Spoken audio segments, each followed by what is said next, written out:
আমার মা পড়ানোর ব্যাপারে খুব শক্ত, যা অনেক দিন বলেছি। একদিন দিন 12টা 12:30 পর্যন্ত নদীতে হেলেছি, সাঁতার দিয়েছি, আজকে যাব না, না চলছে এই জন্য। তো এখন 12টার দিকে এসেছি, তো মা বলছে খেয়ে নিয়ে বের হ, আজকে যাব না, যেতেই হবে, আজকে যাব না, যেতেই হবে। বলে তাহলে ভাত খাবো না, বলে খাস না যা। তো আমি না খেয়ে উঠে গেলাম, ব্যাগটা হাতে নিয়ে এখন বের হচ্ছি, বলে টাকা নিয়ে যা, বলে টাকা নিব না, তো নিস না যা। তো আমি তো না খেয়ে টাকা ছাড়াই বাড়ি থেকে বের হয়ে গেলাম। মা তো আমার নরম হলো না।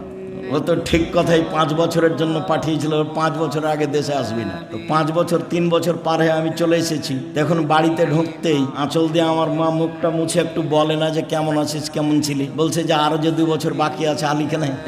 এইটা প্রথম কথা। আর দ্বিতীয় কথা, মাওলানা রেজাউল্লাহর জামাই সাইদুর রহমান কেন তো ডাকছিল তো শুনাই। এটা হলো আমার মায়ের দ্বিতীয় কথা, যে আমি যে কিভাবে আসলাম সে বিষয়ে আমার মা কিছু বললেন না, বললেন যে আরো 2 বছর বাকি আছে আলিখানে।